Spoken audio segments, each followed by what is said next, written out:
happy people. Oh no. This one here. Oh, there we go. No. Cancel. Ping. Uh-oh. Hello. How's everybody today? Oh, I forgot something. Don't go away. Uh-huh.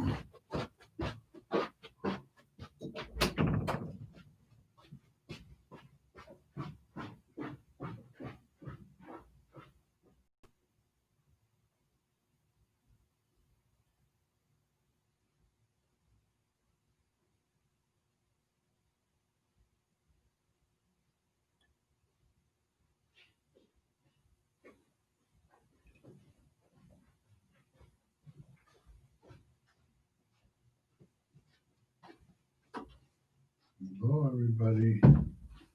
Hello, everybody. Oh. Mm-hmm. Hello. Ow. Ooh. Ouch. Hi, everybody. Well, here we are again. Hi, Jerry, again. Poor Jerry. Here we are. Suffering, Jerry. Suffering, making him suffer. Okay. Hi, Mary Helen. Today we're going to have, welcome back. Thank you. Well, today we're going to have a kind of like a philosophical thing. So it's going to be a little harder to understand because I couldn't even understand it. Okay. Well, it doesn't mean you won't understand it better than myself. But anyway, we have some stuff here that's pretty cool from Bishop Robert Barron. Okay. Oh, it's a lot of stuff, but it's good once in a while to go through it. But before that, we have something for the kiddies. Are the kiddies ready? Because we're going to have something a little bit for the kids right now. So tell all the kids to come. And we shall do something for them. I get a piece of paper. Suckering sabotage. Now let's see. You know suckering sabotage, don't you? That's a cartoon character saying suckering sabotage. Okay, enough of that fooling around. Okay, so kids, today we're going to do numbers. Oh boy. But we're going to do something different with the numbers. We're going to draw something with numbers. So you can follow me, and then you can do your own after I's gone. Okay, here we go. Can everybody see this? Okay, we're going to do first. Let's start off with number 2. Okay. Okay. Oops. This is the wrong. It looked like this one. Yeah, right, Father. Yes, it looked like this one. Well, just the cap looked like this one. Okay. So now we're going to do numbers. Okay, so let's do number 2. Okay. See number 2? It's number 2. Okay, see that's number 2. Okay. So now maybe we can make a little circle here. And then another little circle here. And then we'll make it real thin here. And we'll get bigger and wider and wider and wider and wider here. Okay, then here we'll just have to do this. Okay. There we go. Then make a little thing down there. Make a little round thing right here. See what we're doing with it? Let me see if I can move you guys out. There you go. I moved them out. I don't know what they're saying. Then put a little round circle there. You know what that is, don't you? Then we're going to do this. And then we're going to do this. Nice little feathers. And then we're going to make water. See how easy that was? You can be creative too. What do you mean too? You think you're creative? Yep. We'll put a little wing here. And that's it. Do you know what that is? That's a swan. Okay. You can make many things out of this, okay? You can make a 2 out of and make something out of it, okay? Now we're going to do, let's do, what number do you want me to do? Oh, somebody said 8. Okay. No, let's not do 8. Let's do 3. And we'll go into an 8, okay? 3. This is 3. See, that's 3. You can make something out of this too. See? Guess what we're going to make? Yeah, you got it. Yes. You got it. Yes, you did. I think. Yes. Yes, you got it. Coal. You put coal. Well, you don't know what coal is because you're from here, some of you. Little rocks, and they'll put big pieces of coal right here. And then we'll make a little thing like this. Remember that? That's the what do you call it? The twig. And then we'll put a little thing right here. Maybe a little shovel so you can shovel the snow. Yeah, right. Sure, snow. And snow, you just go like this. See?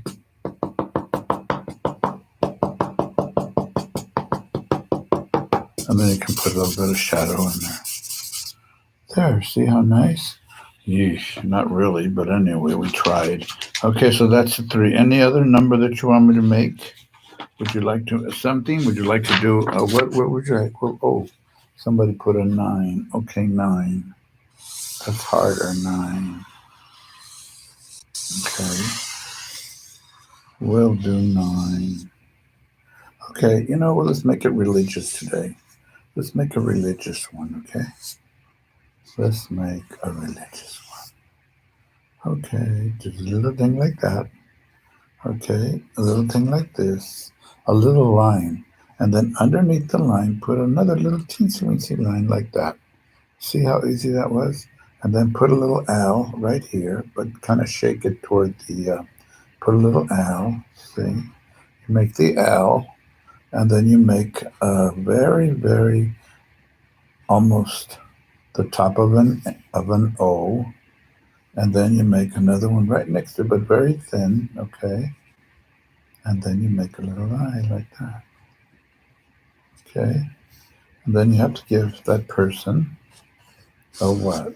A. Yes, and then you have to do the shoulder. So carry this out. Okay, carry that out. And guess who that is? Guess who? Guess who? Guess who? The Virgin Mary. Wow. See that? And you can make lots of them if you want to. Kind of like shoot out like that if you like. That's Mary. See, oops, I wish I could see what I'm doing. I don't know what I'm doing there. See how nice you see? You made that out of a 9. Oh boy. Okay, so that's enough of that. Oh, you want another one? I can't. I'm too tired of making little drawings. Okay, let's cut it with the drawings. Okay. That's enough drawing for today. Now we're going to do something for the adults. Okay. Thank you. Tomorrow we'll do some other stuff, okay? For little kids. And big kids too. Yeah. Big kids behave. Be careful with big kids because there's a lot of big kids that are not good kids. They lead you into trouble, especially during these times. Okay, we were talking about God, and this is going to be a long session about God because we're talking from Bishop Barron's, the what do you call it, bishop? The associate bishop, the helping bishop in Los Angeles. He belongs to the Archdiocese of Los Angeles, and he's the bishop of a section that includes Santa Barbara and all that nice area. Each bishop has their own way, like San Gabriel used to be my mission with our beautiful bishop. Okay, so let's put these people back on. There we go. Ooh. Okay, so we're going to talk about God again. We're finding out. Well, the catechism begins. How do you know there's a God? Is there a God? Can we figure it out? Yes. Remember we said yesterday, through your mind as a human being.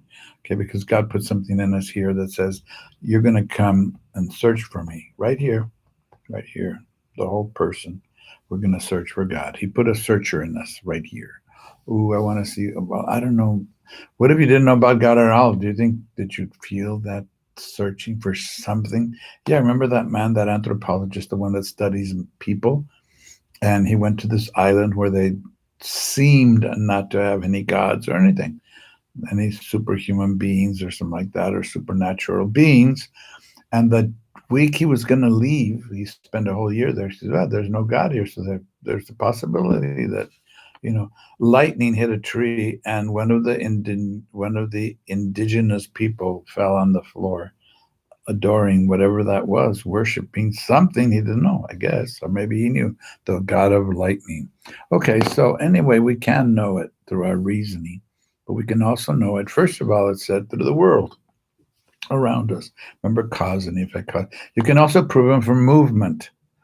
Okay, you can have two things like this in the world, and if this one doesn't move and this one doesn't move, they're not going to move. You need something to have them move, and then everything starts moving.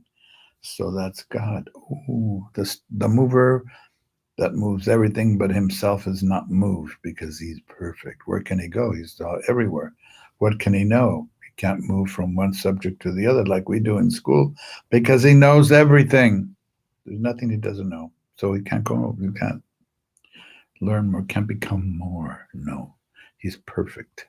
Okay, so we can know all that stuff, but what does the church say about that? The church says you can know about all that stuff through your own minds and know that God exists, but there are some things about God, like for instance, Jesus Christ came to this world and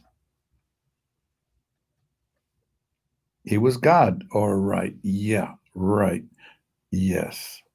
That's what we believe. And he did things to show us that he was God. And the last one was, this isn't the end of your lives. You're not just going to turn into a supermarket for worms.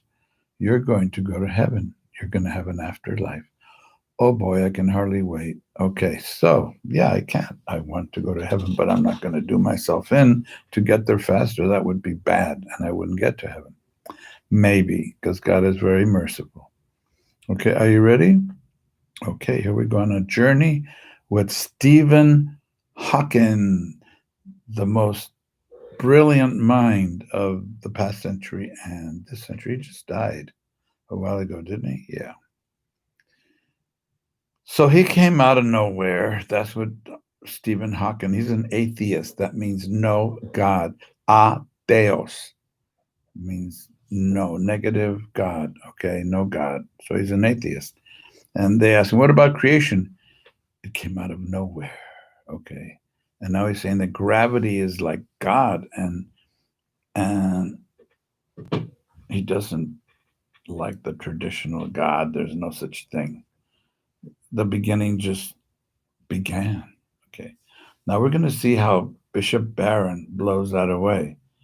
And he's a genius, and he must read everything because he's got programs on the internet. You can find it on YouTube. Just look for Robert Barron, Barron, Barron, Robert, excuse me, and you will find him. You will find him real fast. Okay, here we go. Are you ready for this ride? Okay, from classical tradition, okay, and he's talking about Greek and medieval philosophy, like St. Thomas Aquinas and Aristotle and Plato and all those guys.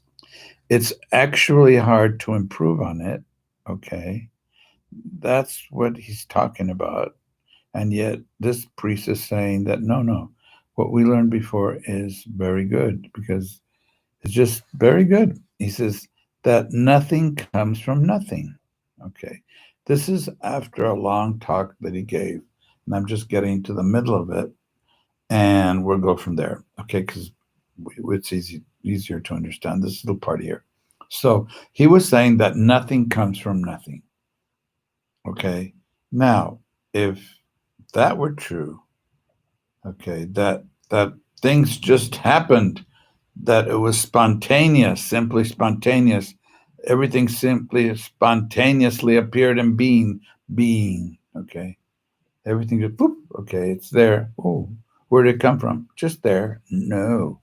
And then Bishop Barron very smartly says, I'd be willing to bet the professor would be pretty unhappy if they asked a kid who was trying to explain something in science And he said, could you explain this for me in science, how this thing grows, or how this thing is up in the air doing this and that? And the kid just says, oh, that just happened. It just simply spontaneously appeared there. He says, I'd be willing to bet the professor would be very unhappy. I mean, the guy comes up and, oh, it just happened. Okay. How do you explain this? Oh, it just happened.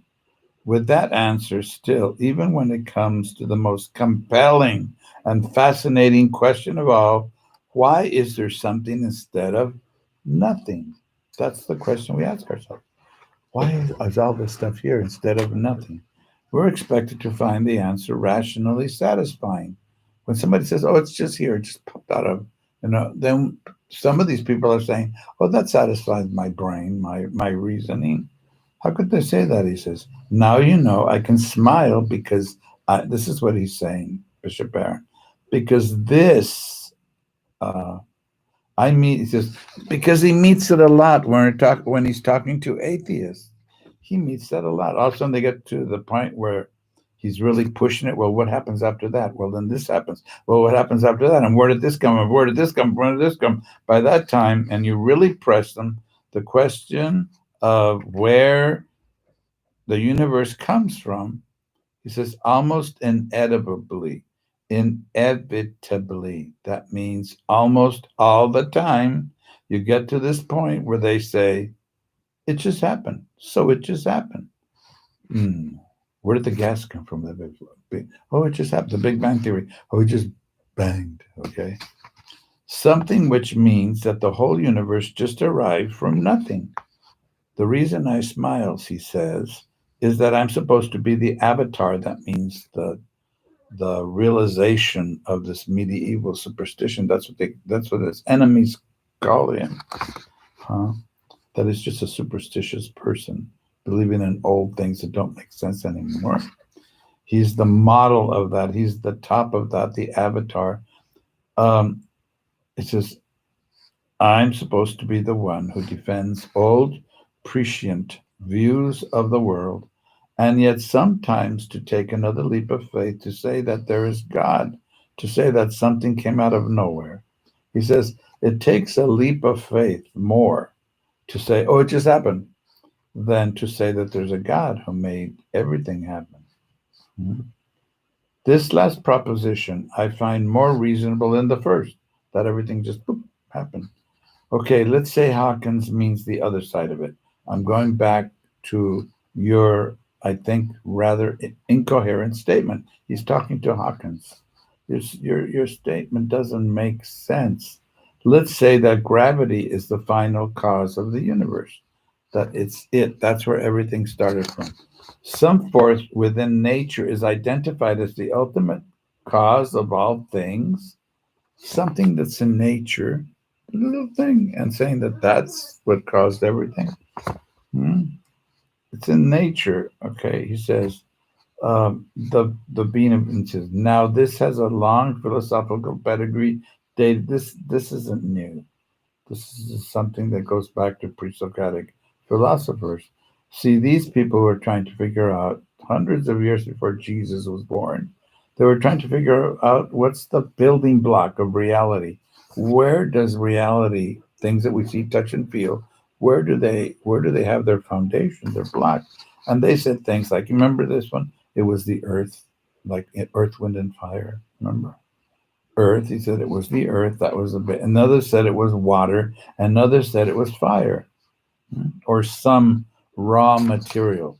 Okay, that gave rise to all things. He says that's what they thought in those days in ancient times. But then as philosophy advanced, then the religion started influencing it. The question was made more refined because the question about the universe, why there's more than anything, it's not a search for something within the universe, not a search after a particular cause. It is asking after the same being of the universe. Why is there something rather than nothing? And this is the way this German philosopher Heidegger put it. He says, now here we have to look along the line that explains the contingency of the world. that we're not unto ourselves, that we need others, okay? We are contingent on others. We depend on others. Is this technical philosophical way of saying the fact of the world and things in the world do not explain themselves. You and I are contingent. I'm contingent, you're contingent. How do we know? How do we know we're contingent? Well, you have parents or had. You depended on them for your existence. We eat. If we don't eat from food that other people provide us with, or that we grow ourselves and we're going to die, and also drink. And we breathe. If we didn't have breath from outside, we wouldn't live. We don't have all of that inside of us already, so that we don't have to do all those things. All the signs that we do not contain within ourselves the reason for one's existence. Why am I existing? To eat, to drink, to do all this stuff? Yes, but why? We can't explain ourselves. We're non self explanatory. So now we have to look for an extrinsic causes outside of us that causes us to be who we are. Let's say that you're contingent, okay? They also depend on the forces outside. Yes, we haven't found our answer yet, so we appeal more and more and more and more. What you can't do is appeal infinitely or indefinitely to other contingent things, because then you haven't found what you're looking for, which is to explain our own existence or the existence of the universe today. What you have to get to is Catholic philosophy, which says it's some reality that is not contingent, it's not dependent, that carries within itself the very reason of its own existence. It exists because it is existence. That's weird. That whose nature itself is being, to be. That's the nature. Our nature is human nature. Okay, but his is just existence. Okay, God is the unconventional terrain of contingency. Now, one more step than those whose very nature is to be. It can't be limited or imperfect. It's being because its own nature is to be, for existence, to exist. Therefore, it must be the fullness of existence, nothing more than existence. And now again, you see why we identified him with God. So all the stuff that's been said about this and that and that and this, the Catholic Church says, that's God. And it should be what is duly unlimited in its being. What can't be is a little finite and finally contingent for us within the universe. Gravity is, in fact, that's what he said that started everything, the whole universe. But then he says, gravity is, in fact, an impressive law, awesome strength, and impressive power. But gravity is finite. Gravity is variable, it changes. And that's where it's at. It changes. You go to the moon, you're floating. It's different there.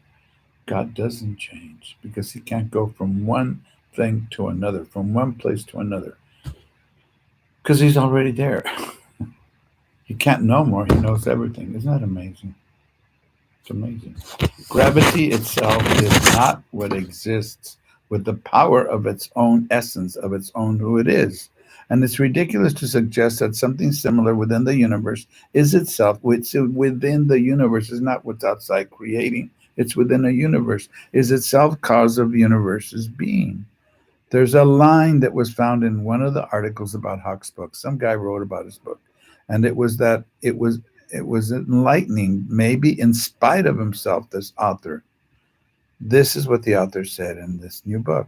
The great Hawkins design, this is what he said, the great Hawkins design sets out a comprehensive thesis that the scientific framework leaves no room for a deity, that there's no room for God in the study that this guy did, a scientific study that this genius Stephen Hawking did. There's no room for God in there. He was saying that, but it's true, he says. I agree with that. It's true. Why? He says that that science doesn't leave any room for a deity. He says, I'm sure he meant to imply that science proves that there is no God, but he say it is. He says it is. I'm sorry. Very well. The scientific framework means the epistemological, that's a big word that just means studying about how we know, the epistemological competition that takes in the world of our experience, the world we can measure, that we can observe. It's true to say within that framework, I'm not going to find a deity. Yeah, that's true. You see it, you can test it, you can do whatever you want, but you can measure it, but that's you can't do that with God. He's a spirit, so he doesn't belong to that scientific world. Because God is not a reality among many. God is not a force within the observable, measurable cosmos. So it's very correct to say that science qua science, he puts the word qua in there, it just means as. Science is as science won't find God.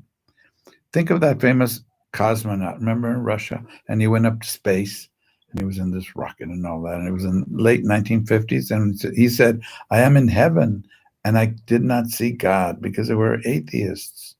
You know, the communists are horrible. They're in Russia. They were, and I don't know about now. But they would do things like that. They would send a cosmonaut and look for God. I can't find him. He's not there. He doesn't exist. Silly. And then you know what else they do on Christmas? They would have these guys hide up on the roof with tons of candy, and the little kids would be in their classroom, and the teacher would ask them, "How many of you believe in God?" Oh, all the little kids in those days, yeah, just before they started forcing them to be a little atheist. And so they would say, okay, little first graders, how many of you believe in God? Some of them would raise their hands, some of them were afraid because they knew that the government was atheistic. And they go, okay, pray to your God to send you candy. And they'd say, oh, God, send me candy, because they wanted candy. They didn't have that much in those years of poverty. And so he would say, now ask the government, your communist government. And they didn't say atheist, but they were. And then all of a sudden, candy started showering down from the heavens. That was the government, not God. Isn't that terrible? So anyway, but you know what? Payback. The daughter of Stalin, who was the one that killed more people than Hitler, most likely, and even his own people, his daughter was not allowed to read the Bible, to say nothing of God was put up, no crucifix in the home, nothing. And guess where she ended up? Preaching Jesus in the United States years later. Okay, because God is God and you can find him no matter how bad you are, or how bad you think you are, or that he doesn't love you. He loves everybody. Okay, so then he says, so then he says, okay, nobody thinks that God is being, that you're going to find a force, or you're going to find within the universe the problem. You're not going to find him. This is the problem. Here is something I pointed out before, which is the scientism. Okay, it's a philosophy. Scientism, the tendency to reduce all legitimate knowledge to the scientific form of knowledge. If it's not science, it does not exist. That's what they're saying. It's not real. Now, that science is problematic, he says. You see, it's very clearly on display in the new so called atheistic look. Okay, well, who? Who are these new atheists? Christopher Hitchens and Daniel Dennett, Dennett. You can look them up. And Daniel Dennett says, no, there's no God. And I used to be a minister, or a singer, what is something in the evangelical church, and now I am an atheist, and that's the name of the book, something like that. Or Sam Harris says, all these people is he says time and again the reduction of knowledge to scientific knowledge. They're saying that now. It's science. That's it. No. He says, but I found it really disappointing and disconcerting. What is it that he found really disappointing? Is that Stephen Hawkins, perhaps the world's greatest scientist, has succumbed precisely to this problem. The New Atheism. That's a nice article, isn't it? I like the article. I liked it very much. So, do you have any questions? No. Did you understand it? Maybe. But all it says is what the church says, and I'm going to read you something. Oh, no. Another boring reading. No, it wasn't boring. I enjoyed that. And so, this is from Pope Pius XII. I was alive when the Pope was still there. That's a long time ago. It's about, what, 60 years? Oh, no, 75 years ago. And he was still Pope. And then in 1963, he died. Was it he died in 1963? No, he died before that. And then in 1963, John Paul died. No, John Paul. Um, John the 23rd died. John, yeah, yeah, John. My mind is going slowly but surely. Yeah, well, anyway, let's go on and deal with what the church says. So we know we can know God by the world. We know God by human person because God's what made us in his image. And put that knowledge in us so we can search for him. Okay, now we're going to read for Pope Pius XII said, "In humani generis, humani." He says, "Our Holy Mother, the Church holds and teaches the same thing that we can know God by natural light of human reason." Which is the same thing. Okay, that's philosophy. With this capacity, man would not be able. Without this capacity, man would not be able to welcome God's revelation. Without a reasoning power, we can't. We can't. Little doggies can't come out and appreciate being gifted by God to know that He exists and that Jesus is His Son. Little doggies cannot do that because they don't have reasoning power. Okay, cats don't have reasoning power. Plants don't have reason, even though they have spirits. They have living. They're living. Anything that's living has a soul. What we call a soul. Aristotle called it the living principle. I like to call it that. Everything, dogs, everything. Rocks, no, they're not animate. They're not. They don't have souls. They grow by accretion, yeah, but they don't really, you know, have life in them. Isn't that neat? Okay, now, here we go. Okay, now this is what he says. Yeah, but some things we can't know about God because they have to be revealed, and that's why we have revelation. That's why we have the Bible. That's why everything else. Okay, that's religious in our Christianity. So he says this: though human reason is strictly speaking truly capable of its own natural power and light of attaining to a true and certain knowledge of the one personal God who watches over and controls the world by his providence, and of the natural law written in our hearts by the Creator, yet there are many obstacles which prevent reason from the effective and fruitful use of this inborn faculty. And he's saying that there are principles that are absolute. That's the natural law. Like you shall not kill, you shall not have slaves, etc. And there was a book that was written by Obama, and Bishop Barron was commenting on it. He says, "Yeah." He says, "The only thing I was really sad is when I got to the part in Obama's book where he says that there's really no you know absolute. There are no absolutes really." But then he says that he read a few pages ahead, and there he is saying, well, maybe there is something that is in nature, in our nature, because he was talking about slavery. Can't be right. It can't be ever, ever, ever, ever, etc. So he was changing his own mind there, which is nice. He was thinking.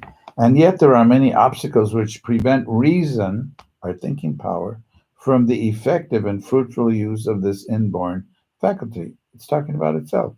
Okay. That our reason can have things that block us from reaching the truth. For the truths that concern the relations between God and man wholly transcend the visible order of things. When you think of God, you're not here anymore as such. You're joined to another world. You're thinking of God, for God says He doesn't belong to this world. So in a way, we're thinking otherworldly, so to say. We're in another sphere. Okay, that's neat. We transcend. We go beyond what we see. Okay. And if they are translated into human action and influence, they call for self surrender and abnegation. The human mind, in its turn, is hampered in attaining such truths. It's kind of like stop or not help, blocked. Excuse me, I'm falling asleep with my own reading. Okay, but also by disordered appetites, bad things, which are consequences of original sin. Because our parents sin, we can sin. So it happens that men in such matters easily persuade themselves that what they would not like to be true is false or at least doubtful. Yeah, like our friend Hawkins, he was this isn't for me, even though the proofs are right there, kind of. You need faith. This is why man stands in need of being enlightened by God's revelation, not only about things that exceed his understanding, but also about those religious and moral truths, which of themselves are not beyond the grasp of human reason, so that even in the present condition of the human race, they can be known by all men with ease, with firm certainty, and with no mixture of error. We can do that. We can learn about God. We can learn about holy things, etc., without having to say, "Oh, erroneous. I'm making a mistake." Oh, I don't know. Okay, nice. So tomorrow we'll talk about how can we speak about God. How? Okay, how can we? We've been talking about him, but how can we speak about God? Okay, we know him. Now let's see how we can speak about God. So we're traveling slowly. We're already on paragraph 43. All we have is like how many? 4,000 paragraphs to go. No, we're not going to take this whole book, but it's good if we at least get into it a little bit. So maybe you'll buy it 2,000, 3,000 paragraphs. Whew. Okay, so it's time for me to retreat, and I'll be praying for Mike and his mom and dad and everybody, and mom and family. Almost blew that one. But Michael, how are you doing? And how's your family? And Jose, that's who we're praying for. I forgot. Also, especially for your mom. And then, who else? Oh, Elman and Maite. Maite, we have a Zoom meeting Sunday. I think they're going to send you something. I don't know if you got it already. And Linda, how's everybody doing? How's Melinda? And Mary Helen and Jerry. Well, listen, take care of yourselves, and I hope I didn't bore you to death. We'll see you tomorrow. So I'm going to take 5 minutes off.